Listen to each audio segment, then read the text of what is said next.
The Grave Zero. The modern weapon blacksmith is an artist of death. Jeremiah's father was one, as was his grandfather, as was his grandfather's father and grandfather, and so on. The older generations made weapons and pots, his grandfather perfected bayonets, his father helped out at a bullet factory, and Jeremiah went back to crafting weapons. Many people were interested in his artistry. There was something intangible about tools meant for blood being turned into ornaments and sculptures.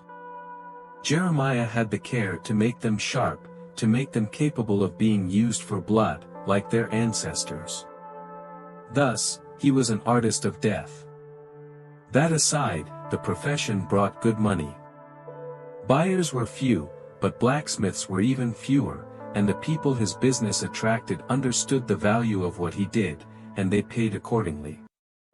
Right now, however, he was dying. Not literally, but of stress. He pumped the bellows of the furnace to continue preparing a sword while the blade of a battle axe cooled. It was hell managing two projects like this at once, but both clients were willing to pay extra to get their product earlier, and so there he was, sweating like a dog in the red glow of the fire. This was to be a long sword with a hilt of black-colored bronze and a dual-alloy blade. Edges had to be hard and sharp, while the spine needed to be softer for flexibility. A rigid sword is a poor man's choice. Bendable swords last long, and they last well. This sword was to have a specific roseanthorn pattern engraved over its blade and hilt to give it the effect of roots growing out from the point of the blade, blooming into roses on the hilt. It would be a beautiful sword, though it pained Jeremiah that it would only be used as a mantelpiece. He recognized it was macabre how happier he'd be if his weapons were being used in actual warfare, but most art pieces had no utility. You couldn't use books as tools or paintings as carpets. Art existed for art's sake. He just had to come to terms with the fact his family's art was like any other now. So he put steel in the furnace and worked on the axe as it melted. He used a blacksmith's flatter hammer to smooth out the axe blade's surface, fix irregularities, then he got the set hammer to make the curved edge of the axe more pronounced. He drenched the axe in cold water, studied it, and found 3 defects with the blade. Back in the furnace it went.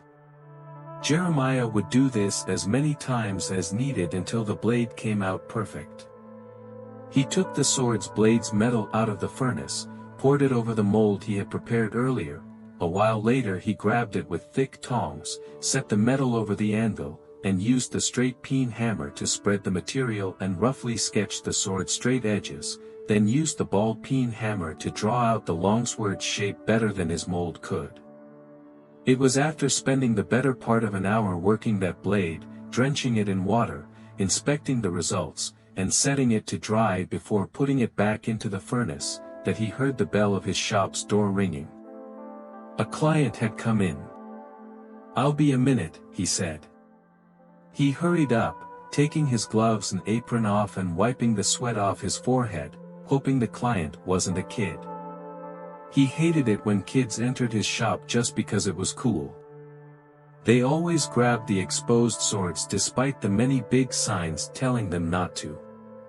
Yet, when he got to the front of the shop, the door was already closing. It closed with a small cling as the bell above the door rang again. He shrugged. Most customers never ended up buying anything anyway. Most couldn't afford it. He turned to go back to the forge and there was a large wooden box in the corner of the counter. It had a note by its side. It was written in Gothic script, but thankfully it was in English. "Your work has caught my attention a long time ago. It is nigh time I requested a very special kind of weapon. A scythe. Inside this box is half of what I am willing to pay. I trust it is more than enough for the request. Inside you may also find the blueprint for what I am envisioning as well as the delivery address. I trust you will be able to make this work." Thank you. I will be near until you have it ready. Jeremiah whistled. Scythes were hard. Curved swords were already tricky enough to get the metal well distributed. A scythe had an even smaller joint. It would be tricky. He had never crafted one, but with the right amount of attention he could make it work. He opened the box and was surprised to see a massive stack of $100 bills.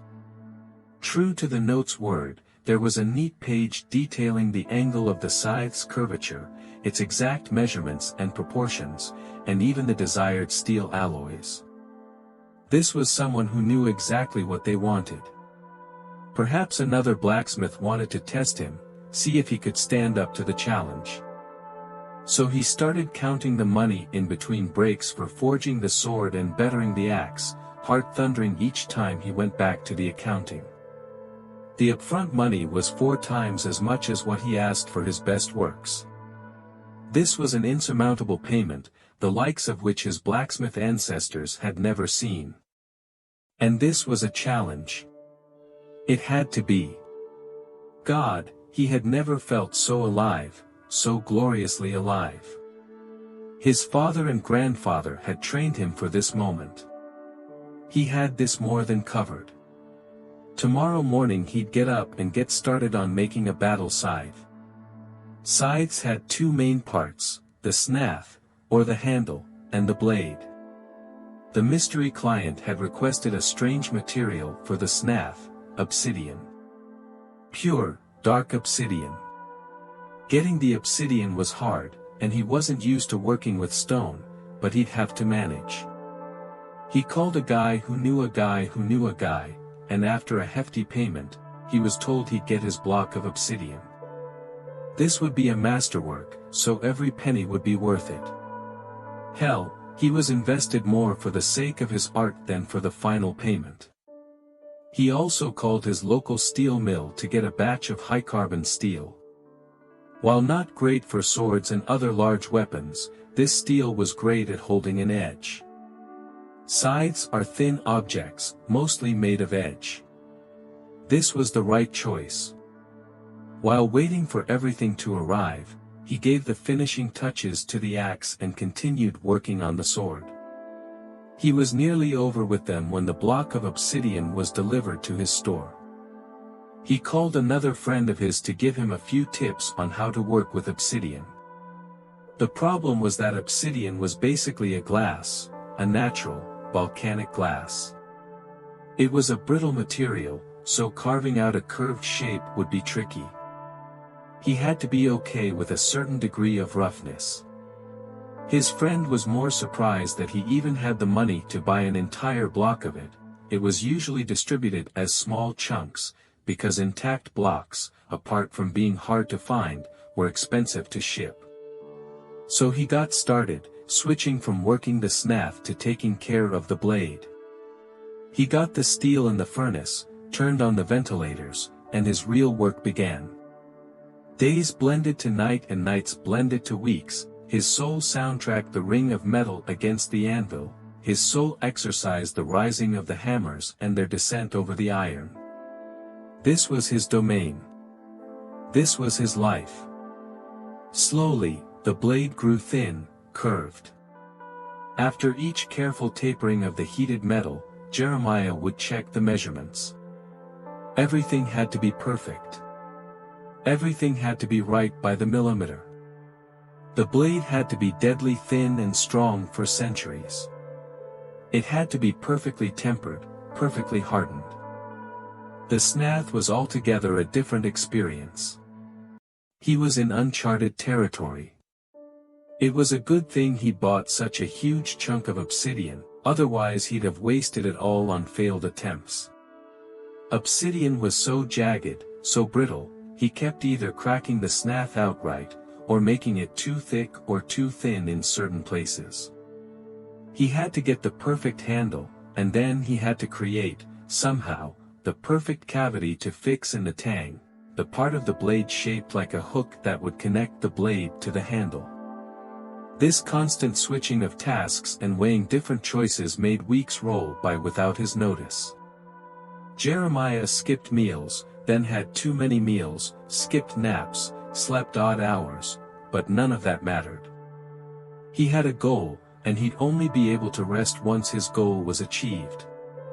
As soon as he finished carving the perfect snath, the door opened and closed in the span of a few seconds. He found another note on the counter. The note had the same lettering as the scythe's note. "I am pleased with your work. I will personally pick the weapon up 7 days from now. I need it to be perfect as much as you do. I am counting on you. We all are." This note was weirder than the previous one, but who was he to judge? Most of his clients were a little eccentric, who wanted a sword in this day and age. So Jeremiah went back to the trance to craft a flawless weapon, turning his attention to making a reliable, sturdy tang. This part was by far the trickiest. Everything had to be impeccable. Everything had to fit like clockwork. Anything else, and he wouldn't be satisfied. So the week went by, blindingly fast, days blending together to the point where his nights were spent dreaming about the scythe and strange, deep tombs. Jeremiah spent that last day sitting in silence, in front of his store, hoping each passerby's shadow was his client. It wasn't until the sky was crimson and purple, sick with dusk, that the door opened at last. A tall woman in dark, flowing clothes entered. It was misty outside. It seemed like she materialized herself out of it, mist made into substance on her command, shaped into whom Jeremiah saw now. "Good evening," he said, reticent, then held his breath. Though she seemed to be made of flesh, her countenance was not. It was made of stone, eyes closed like a sleeping statue. She was beautiful and terrifying in all her humanness and otherworldliness. "Hello, Jeremiah." Her voice was like stone rasping on stone, yet it was not unpleasant to the ear. It was rough but comfortable. Yet her mouth didn't move as she spoke.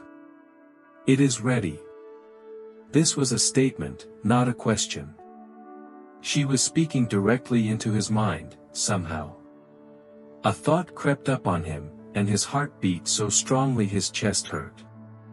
His ears rang. He could only nod.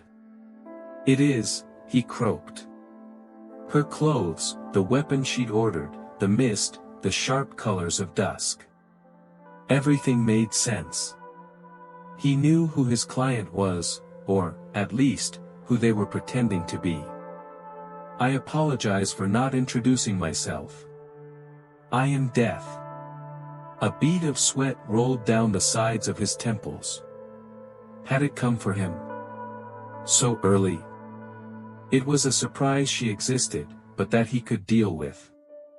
She was there to take him, that had to be it. Why? He hadn't done anything to deserve this. "Rarely anyone ever does," she said, as if reading his thoughts. She probably was. "Could I see it?" "Huh." He's confused, dazed, entranced by her smoke-like garments, by the smooth stone of her face and the flesh of her arms. "The scythe. I would like to see it." He moved, but not of his own accord. He's a puppet, the strings unseen, not invisible, but out of his reach. He went into the back rooms and got the scythe, wrapped in white cloth like an offering for the gods. It was here. With nimble hands, she unfolded the scythe, gripped it. The moment her hands touched it, the scythe shone impossibly black, ringing like a grave bell. The blade rang as well, smoothly, making a perfect octave with the other sound. Then, silence. "It is perfect," she said. The obsidian snath was carved with a pattern of thorns and petals, giving way to roots that went around the gilded blade. It was a perfect weapon. It was the perfect testament to his art. And it would kill him. "I apologize," once again, she continued, and he somehow knew her next words. I did not come only for the scythe. I came for you, Jeremiah. Your time has come. He stepped away from the counter. This is a joke, right? A prank? Death stayed still, the scythe starting to ring softly, almost like a distant whistle. That face, those clothes, the mist, it truly was death. No, he was being pranked. There had to be a logical explanation for all of this, there had to. Then, he froze. The clock above the door had stopped. He could have sworn he saw it ticking a moment ago. No, no, this cannot be happening. Jeremiah ran to the back rooms, to his workshop, to the forge. There he'd be safe, there he'd be. Doomed. He was doomed. The workshop was eerily silent. He opened the furnace, saw the fire on, but still, as if it was a frozen frame, as if it was a warm picture of a fireplace. And death was behind him. I do not wish to see you suffering. Death can be a relief. Change does not have to be painful. I apologize. Why? He begged. I'm healthy. She pointed at his chest, then at the furnace. Your quest for traditionalism has pushed you to inhale a lot of harmful substances. Disease was spreading, had already spread. He fell to his knees, realizing he hadn't had any kids, that all his family had worked for centuries was going to end. Yet, death continued, you have made me a great service, the likes of which I have not seen for millennia. She turned to the scythe, spun it in her thin hands. I am granting you a wish as compensation for your efforts. Jeremiah almost spoke before she added, yet you may not ask for your life back, your death is certain. You may not delay it any further. You may not freeze time. You may not go back in time, your place in time and space is not to change. Those are the rules. Jeremiah looked at her, thought of pleading, but those eyes of stone held no mercy. Only retribution. His time was up, but he was allowed one little treat before parting. He could ask for world peace, but why would peace matter in a world he was not a part of? You may not ask for your life back, he thought. You may not delay it. Your life back. Not delay. Life. Back. Not delay. And just like that, he knew what to do. What could save him? What could permit him to keep his art alive? Every living being began to die the moment it was born, death a certain point in the future, no matter how far. What if he switched the order? What if instead of dying past his birth, he died before it? I, he said, wish to die towards the past. He was prepared to explain his reasoning. He was prepared for death to turn him down, to say it was not possible. Yet he had not broken her terms. He had been fair, and her silence felt like proof of that. Suddenly, her mouth slowly parted into a smile, the stone of her face cracking with small plumes of black dust. Very well, she said. Her dress smoked away from her feet and up her legs, curling around her new scythe, fading away like mist in the sun, until she was all gone, that ghostly smile etching its way into the very front of his mind. Jeremiah found another wooden box on the counter of the shop next to the pile of newspapers he'd been meaning to read for weeks. The box was filled with money.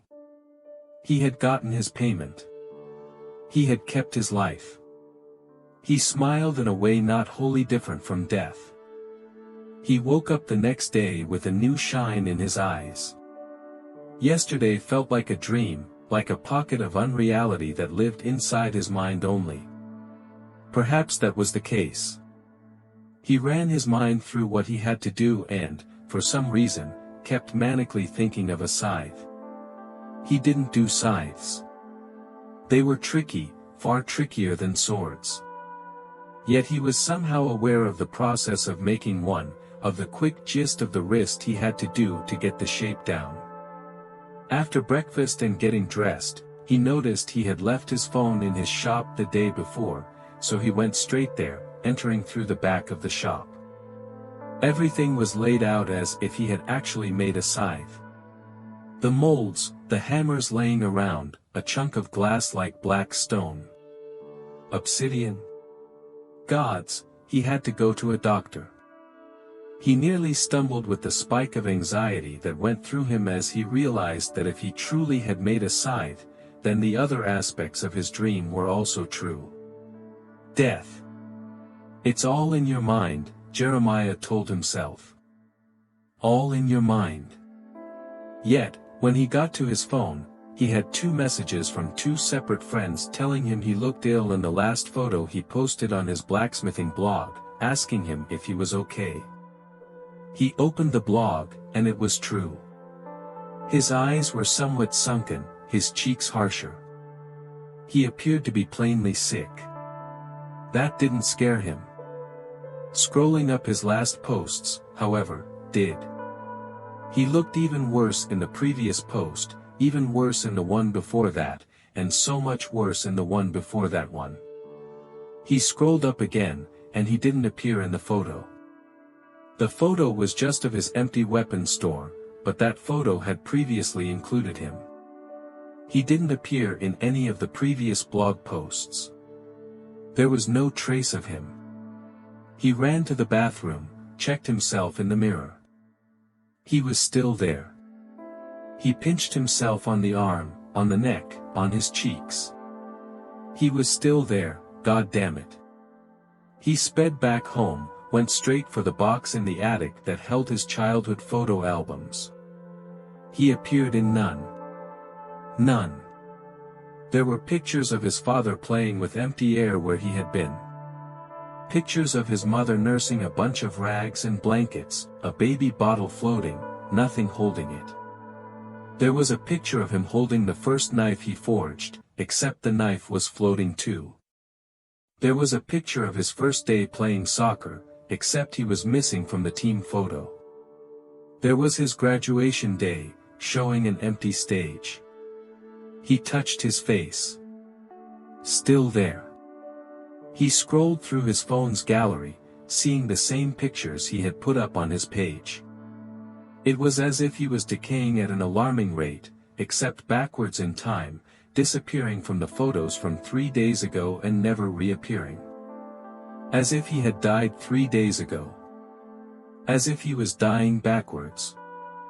I wish to die towards the past, he had told Death. She had complied. What happened now? Was he immortal?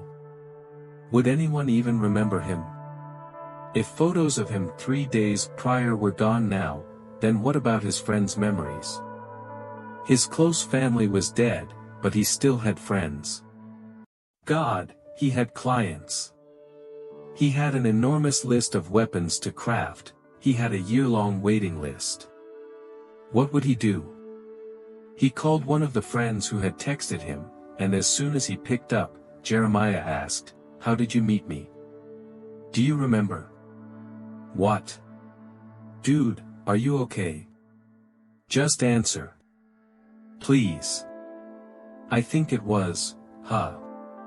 That's strange. I can't seem to recall." 5 days. Jeremiah said. "We went to the pub 5 days ago.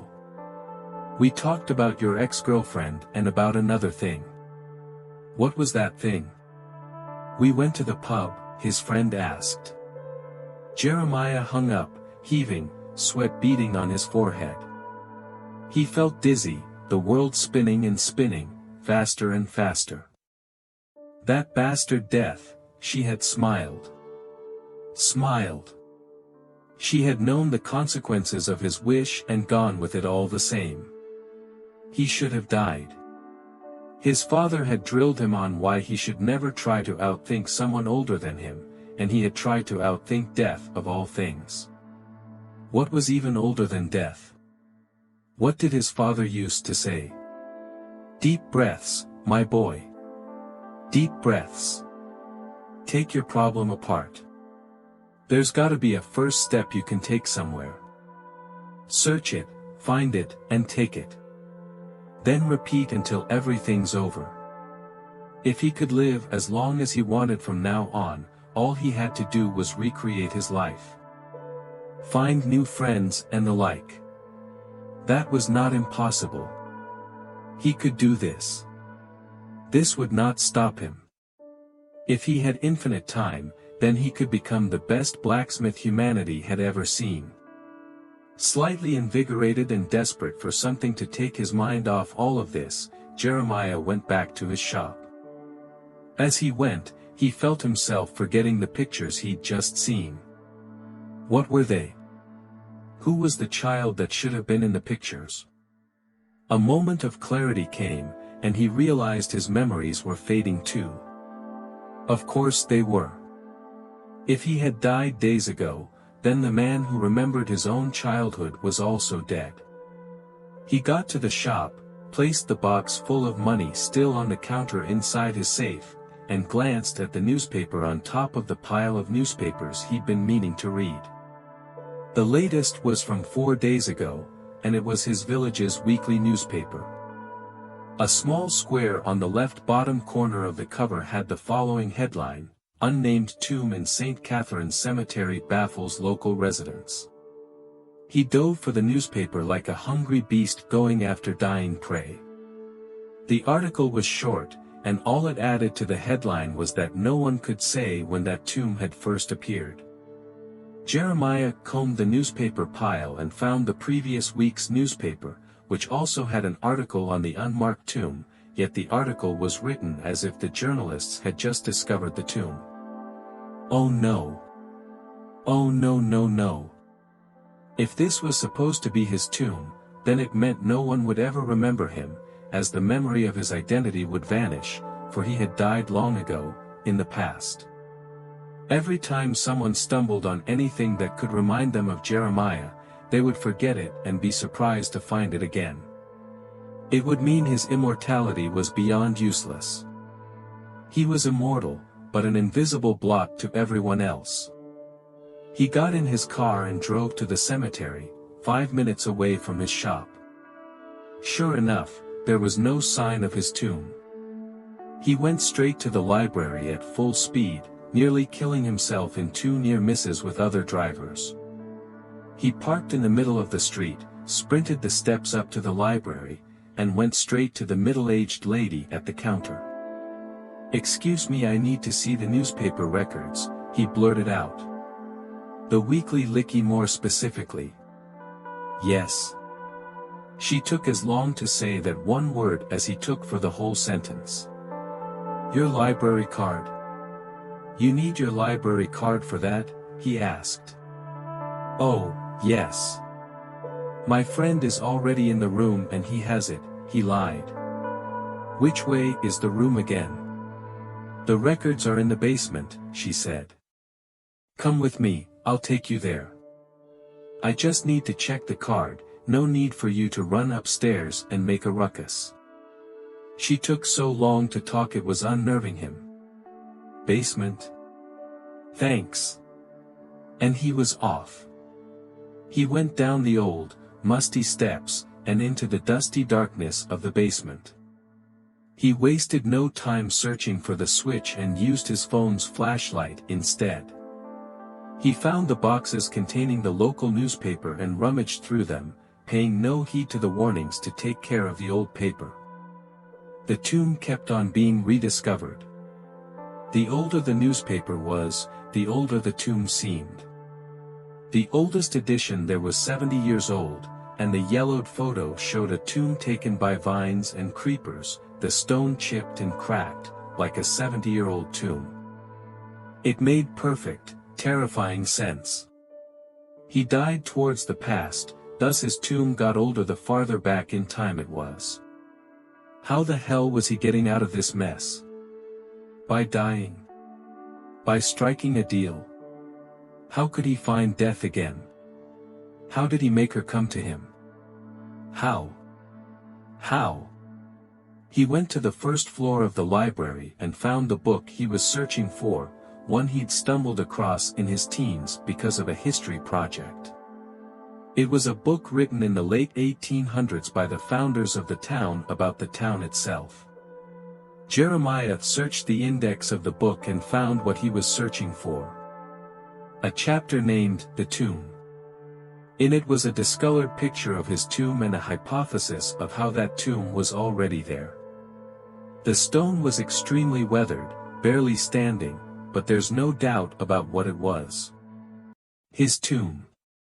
His grave. Grave zero. He was doomed. Eternal life without sharing it with anyone was not a life. It was just eternal survival. He left the library and went home to sleep, defeated and lost. In the dream he's in a field on top of a hill. The surrounding hills look familiar, and Jeremiah sees he's in his town's cemetery. Before him is an unmarked tomb, the shape well familiar to him. It's his tomb. His resting place. Yet now there's a door of stone in front of it. He kneels and pries it open. It opens easily as if made of paper. Stairs of ancient stone descend into the darkness, curling into an ever-infinite destination. Jeremiah has nowhere to go.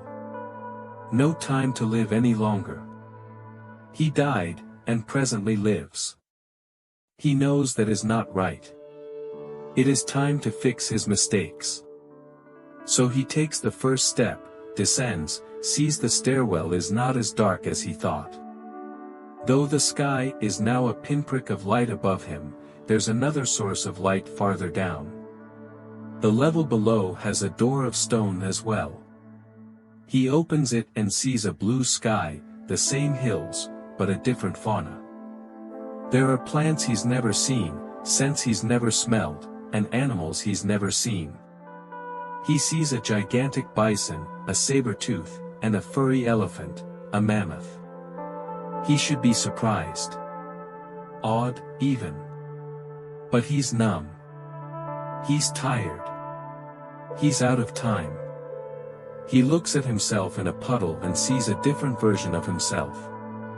He's thinner, his hairline not as receded, his beard shorter, spottier. He's younger. He returns to the staircase, goes down another level, finds another door. He steps out and is greeted by a dark sky, yet it's still day. The sun's a red spot in the darkened sky. Darkened? Darkened by what? The smell of something burning hits him, and he notices flakes of ash falling from the sky. There are only a few animals around, flying reptiles and a few rodents. Dinosaurs and mice. There's a piece of ice by the tomb, and he looks at himself in it. His face lacks any facial hair whatsoever, pimples line his cheeks and forehead, and his hair is long. He does not recognize his reflection. All he knows is that the memory of what his eyes see is dead, long dead. The cold air and the smell of fire and decay are too much for him, and thus down again he goes. There's another door down below. The handle seems higher, but that is because he's shorter. He opens it and sees a gigantic, feathered beast with sharp teeth as big as a human head coming straight at him. He slams the door closed. He looks at his hands and sees they are the hands of a child. He doesn't know what these hands have felt. Doesn't remember. Must have been someone else. There are still stairs going down yet another floor. As he descends, his legs wobble, grow weak and fat, until he's forced to slow down to a crawl, meaty limbs struggling to hold him as he climbs down the steps. The steps are nearly as tall as him now. This door has no handle. All he has to do is push. He crawls, his baby body like a sack of liquid, impossible to move in the way he wants. Beyond the door is lightning and dark clouds of sulfur and acid. There is no life. There is nothing but primitive chaos. The door closes. He cannot go outside. He must not go back. The only way is down. The last flight of stairs is painful. His body is too fresh, too naked and fragile for these steps. Nonetheless, he makes his way down, the steps now taller than him, like mountains, like planets he has to make his way across. The floor he reaches is the last one. There are no stairs anymore. There's only ground and the doorframe without a door. Beyond it is darkness. Pure darkness. Not made of the absence of light, but of the absence of everything. Pure nullification. Pure nothingness except for the slight outline of a scythe growing in the fabric of the universe, roots stretching across the emptiness. So familiar. This is it. This is what he's been searching for. This is what he needs. He knows nothing else. Remembers nothing else. He is now the blankiest of slates. He is nothing. He pushes his body forwards with his arms in one last breath, crawling into that final oblivion.